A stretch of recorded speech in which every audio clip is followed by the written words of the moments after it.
Stuart Stevens is one of the Republican Party's most successful election campaign strategists. His career spans decades, and in his revealing new book, It Was All a Lie: How the Republican Party Became Donald Trump, he admits the GOP has used race as an issue to divide Americans in order to win elections. And Stuart Stevens joins us now. Thank you so much for talking with us. The book is jarring. I have to say, you write about how the Republican Party, over the last half century, its hypocrisy, what you call self-delusion, led it naturally to embrace Donald Trump and to embrace what had been its racism. Explain what you meant.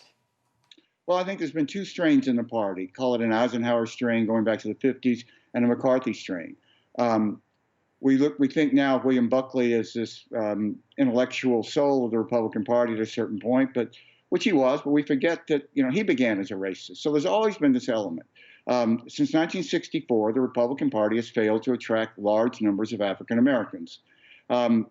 We used to acknowledge this as a failure and talk about how to try to change it.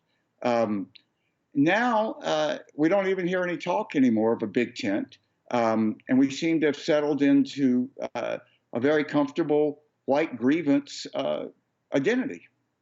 And you acknowledge you yourself were part of this. You said in your first race, you played the race card, so to speak. There's a lot of blame to go around here, isn't there? Yeah, I think it's really important, at least it was for me when I wrote this book, not to blame others, but to try to accept responsibility for it myself. I mean, personal responsibility was one of the key elements that drew me to the Republican Party, and we've completely abandoned that, it seems. Yeah, in my first race, there was an African-American independent and a white Republican and a white Democrat. I made ads that were sort of like voter ID ads, but they had the impact of informing African-Americans that there was an African-American in the race. If you go back and you read the Pat Buchanan and Kevin Phillips memo that was written for Nixon, which really outlined the Southern strategy, the acknowledgement that Republicans can't get African Americans, therefore the need is either to suppress them or to divert them from the Democratic Party, has been at the core of Republican electoral strategy. And you write about how that and how what you describe as the hypocrisy around family values, and you do name names. You talk about Newt Gingrich, Jerry Falwell, some of the evangelical leaders, and how all this culminated in the easy acceptance of Donald Trump. Yeah, I think that Donald Trump exposed these fault lines in the party and made it impossible for a lot of us to deny. The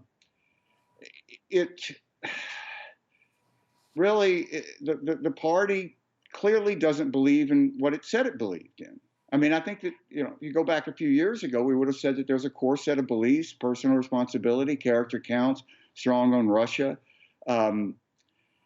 fiscal sanity, free trade, pro-legal immigration. All of these were bedrock principles. And now it's not that the party has drifted away from these. The party is actively against each of these principles. And again, whether it's family values or again, race, your point is that it comes down to some pretty ugly truths about the party that you say is an entity that can't be fixed. Yeah, I really have given up hoping that there's going to be some line that Donald Trump could cross. I mean, since I wrote this book, that has only been reaffirmed. Be it race, the same weekend in my home state of Mississippi finally took down the state flag, which is basically the Confederate battle flag. Donald Trump was defending the Confederate flag.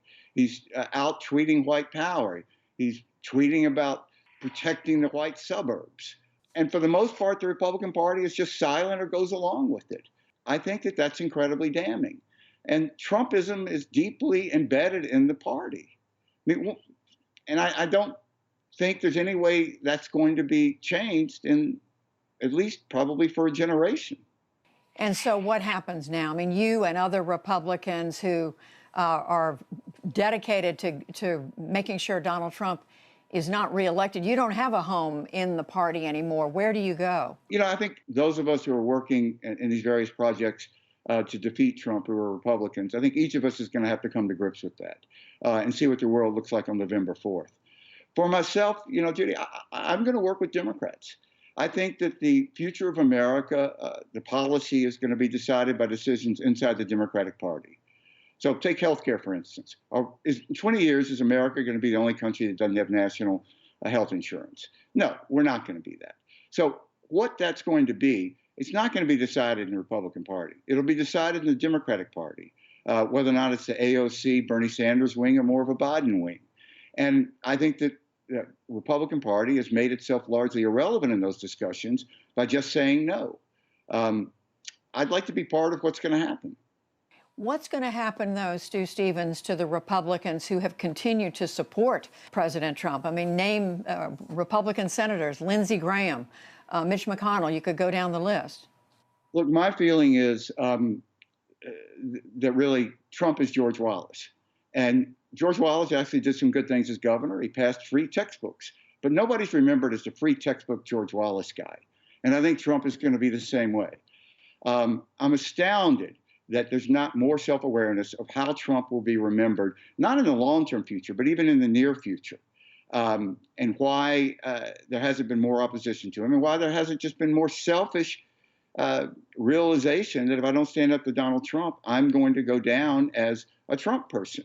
But it hasn't happened, and they're very comfortable with Trump, obviously, and that's how it's going to be remembered. And what do you say, finally, Stu Stevens, to those Republicans who've worked with you over the many, many years and say he's a traitor to the cause? He's gone over to the other side. He's forgotten all the good things we did together. My feelings about this is very contradictory because I really like the people I work for. They're good people. If they saw you stopped on the side of the road with a flat tire, they'd help you. They'd make good neighbors. My feeling is that there's a collective failure here by the party. Most of us go through life, at least I know I certainly do, trying to avoid moral tests. But Donald Trump was a moral test that we couldn't avoid. The party couldn't, and we failed. I think it's particularly tragic in that this generation of American politicians are heirs to the greatest generation. And people like my dad spent 3 years in South Pacific, 28 island landings. And courage isn't standing up to Donald Trump. Courage is getting out of the boat when the guy in front of you got shot. And that was their legacy. And I think that they portrayed that legacy by not standing up for the principles that they said that they were for.